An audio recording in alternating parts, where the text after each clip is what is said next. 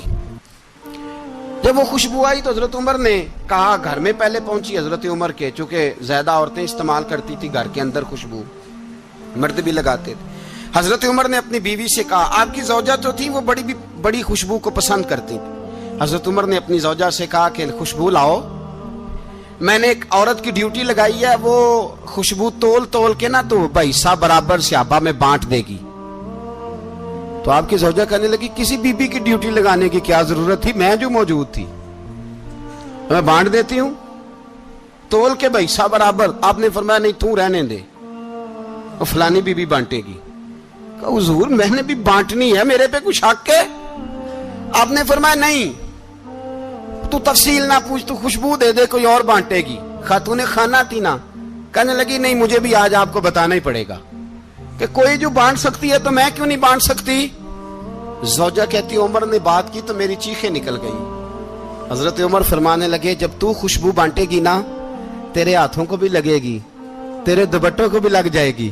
اگر رب کریم نے مجھ سے سوال پوچھا کہ عمر خوشبو تو مسلمانوں کی تھی تیری بیوی کے دوپٹے کو کیوں لگ گئی تو میں اللہ کے حضور کیا جواب دوں گا.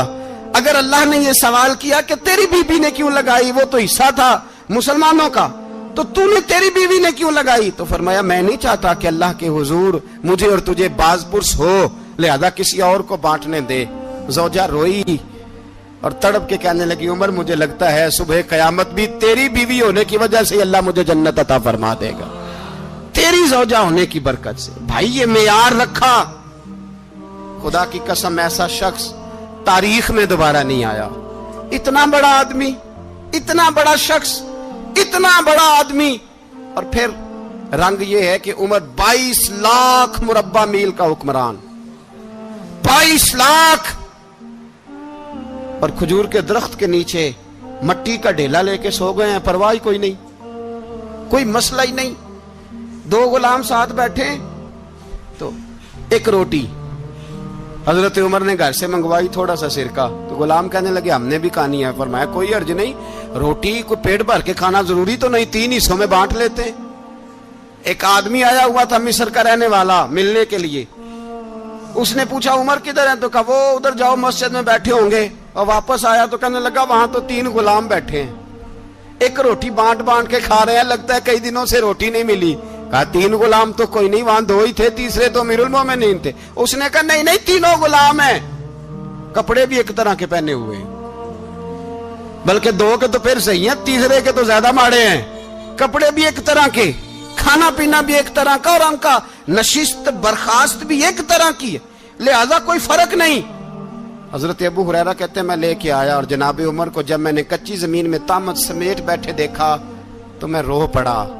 میں نے اس مصر سے آنے والے کو کہا تو اس کے جلوے دیکھ اگر اس کی ذات میں اتنا حسن ہے تو محمد عربی کا مقام کیا ہوگا. یہ مقام غور ہے مقام غور. 10 محرم کو لوگ دیگے پکائیں گے نا نہیں پکانی ہے کوئی بول دے نہیں ہاں نہ نہیں کر دے پروگرام بدلیا تو نہیں دی عید کی کہ وہ کام شروع ہویا ہے لات ٹائٹ ہونے والا کیوں جی پکنی ہے نا دیکھیں 10 محرم کو انشاءاللہ تعالی ہم بھی پکائیں گے انشاءاللہ یہاں بھی پروگرام ہوگا. تو 10 محرم کو جو دیگ پکنی ہے تو ایسا نہیں ہو سکتا کہ یکم محرم کو حضرت عمر کے نام کی بھی کوئی پک جائے. اگر امام حسن حسین کے نام کی دیگیں پکے تو جو امام حسن حسین سے پیار کرنے والے ہیں, جو امام حسن حسین سے, ہم لوگوں نے بھی عجیب رٹا اپنایا ہے نا. ہم لوگ بات کا ایک پہلو دیکھتے ہیں, دوسرا نہیں دیکھتے. حضرت امام حسن اور حسین کو بھی نبی پاک نے شہید کہا, اور جناب عمر کو بھی رسول اللہ نے خود شہید فرمایا. فرمایا شہید ہے, خود فرمایا اپنی زبان سے کہ یہ شہید ہے, خود میرا عمر شہید ہے. تو ان کے نام کی دیگ نہیں پکنی چاہیے, اس طرف نہیں ہماری توجہ ہونی چاہیے. اور اہل بیت نبوت, یہ بات میں پہلے بھی کرتا ہوں, آج پھر کرنا ضروری سمجھتا ہوں. اہل بیت کا پیار, سن لو کان کھول کے, اہل بیت کا پیار اگر ہمیں کسی نے سکھایا ہے تو سیدنا عمر فاروق نے سکھایا ہے. اہل بیت نبوت کی محبت اگر کسی نے سکھائی ہے تو کس نے سکھائی ہے؟ بول کے بتائیے. حضرت عمر نے. اہل بیت کا پیار ہمیں حضرت عمر نے بول کر کے سکھایا ہے. بھائی یاد رکھیں, کسی کی طاقت نہیں تھی دم مارنے کی حضرت عمر کے سامنے, طاقت ہی نہیں تھی. کیسر و کسرا کانپ جاتے تھے, جرأت ہی نہیں کرتے تھے حضرت. اور ہمارے تو تعلقات بڑے ہیں نا غیروں سے. حضرت ابو موسیٰ اشعری رضی اللہ تعالیٰ عنہ فرماتے ہیں میرا منشی سائی تھا, وہ کاتب کہتے تھے وہ لوگ, میرا حساب کتاب عیسائی تھا. تو فرماتے ہیں ایک دن میں نے وہ سارا حساب کتاب لین دین کے حضرت عمر کو دکھائے تو فرمانے لگے جس نے لکھے ہیں اس کو بلاؤ. کہنے لگے حضور مسجد نہیں آ سکتا. کیوں نہیں آ سکتا؟ کہنے لگے وہ عیسائی ہے. کہتے ہیں حضرت عمر جلال میں آ گئے. آپ فرمانے لگے جنہیں رب دور کرتا ہے تم کیوں قریب کرتے ہو؟ جنہیں اللہ دور کرتا ہے. فرمایا تم غیروں کو اگر عہدے دو گے تو اپنوں کا کیا بنے گا؟ اگر تم غیروں کو عہدے دو گے تو اپنوں کا. یہ سوچ ہے جو آج برما کے مسلمانوں کے لیے بھی ضروری ہے. کہا اگر تم غیروں کو عہدے دو گے تو اپنوں کا. ہم نے غیروں کو عہدے دیے تو دیکھا نا اپنے کس طرح کاٹے جا رہے ہیں. غیروں کو جو عہدے دے دیے, جرانے سارے غیروں سے. روز دعویٰ ہوتا ہے چین ہمارا سجن ہے, چین ہمارا دوست ہے. او بھائی دوست ہے تو اس سے کہو نا کہ برما تو تمہاری ایک چھوٹی سی ریاست ہے, چین کے بغیر تو وہ سانس بھی نہیں لے سکتا. اس کو کہو نا اس حکومت پہ دباؤ ڈالے. لیکن ہم لوگوں نے غیروں کو عہدے دیے تو اپنے پس گئے. حضرت عمر کہتے تھے ذمی کا ہم ادب کریں گے, ذمی کافر کا ہم, ایسا کافر جو مسلمان ریاست کو قبول کرے, بدامنی نہ پھیلائے. ایک آدمی کو آپ نے دیکھا آنکھوں سے نابینا ہے اور بھیک مانگ رہا ہے, تو حضرت عمر کو نظر آ گیا. فرمایا کون ہو؟ اس نے کہا میں یہودی ہوں. فرمایا بھیک کیوں مانگتے ہو؟ کہا جب تک تندرست تھا مسلمانوں کو جزیہ دیتا تھا, بوڑھا ہو گیا ہوں کیا کروں. حضرت عمر نے گھوڑے کی پشت پہ بٹھایا, کافر کو گھوڑے کی پشت پہ بٹھایا اور بٹھا کے مدینے لائے. حضرت علی شیر خدا وزیر خزانہ تھے. فرمایا علی اس کا وظیفہ جاری کرو. کہا یہ کون ہے؟ فرمایا یہ یہودی ہے لیکن یہ ہمیں جزیہ دیتا رہا, بوڑھا ہو گیا بیچارہ, بھیک مانگنے پہ مجبور ہے, ہماری حکومت کے اندر رہتا ہے, اس کا پورا وظیفہ جتنا خرچہ اتنا وظیفہ لگاؤ. حضرت علی کہتے ہیں میں وظیفہ لگا رہا تھا اور وہ میرے نبی کا کلمہ پڑھ رہا تھا, وہ رسول اللہ کا کلمہ پڑھ رہا تھا. یہ مزاج, یہ نہیں کہ کافر. حضرت عمر نے گورنروں کو خط لکھے تھے کہ زبردستی کسی کو مسلمان نہیں کرنا, جہاں ان کی عبادت گاہیں بنی ہو گرانی نہیں, کوئی مندر کوئی گرجا ضائع نہیں کرنا. اسلام سب کو جینے کا موقع دیتا ہے, پر بے ایمانو ظالمو بدذاتو تمہیں یہ کہتا ہے کہ ہم تمہیں جینے کا موقع دیتے, تم بھی مسلمانوں کو جینے کا موقع دو. یہ جہاں بستے ہیں جہاں رہتے ہیں انہیں وہاں جینے کا موقع دو, انہیں بھی اللہ اکبر کہنے کا موقع دو, انہیں بھی قرآن پڑھنے کا موقع دو, انہیں بھی رسول اللہ پر درود پڑھنے کا موقع دو. ہمارے ملک میں عیسائی اپنی مرضی سے کھلے عام تبلیغ کرتے ہیں. یہاں تو چینل چلائے ہیں عیسائیوں نے.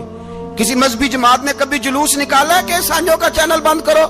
بولے نکلا ہے کہ نہیں نکلا؟ کتنے ظلم کی بات ہے. ہم جب غیر کو اتنا تحفظ دیتے ہیں, ہم نے دیکھا ہے, مجھے 20 لوگوں نے عید پہ ٹیلی فون کیے کہ عیسائیوں کو قربانی کا گوشت دے لیں, مجبور ہیں جی, دروازے پہ آ گئے ہیں, ہمارے کام کاج کرتے ہیں. 20 لوگ, عام آدمی کے دل میں ان کا اتنا جذبہ ہے, وہ مسائل کا بیان کرنا ایک علیحدہ بات. اور کفر کس قدر زیادہ ذلیل ہو گیا ہے کہ مسلمان کے حق میں نرم ہوتا ہی نہیں. اور اس سے بڑے ذلیل وہ ہیں جو ان ذلیلوں کے سپورٹر ہیں, وہ کسی عرب ملک کے حکمران ہو یا کسی اور جگہ کے, وہ بڑے ذلیل ہیں جو ان ذلیلوں کے سپورٹر ہیں, جو برما کی بچیوں کے قتل پر اپنی حکومتیں چمکا رہے ہیں.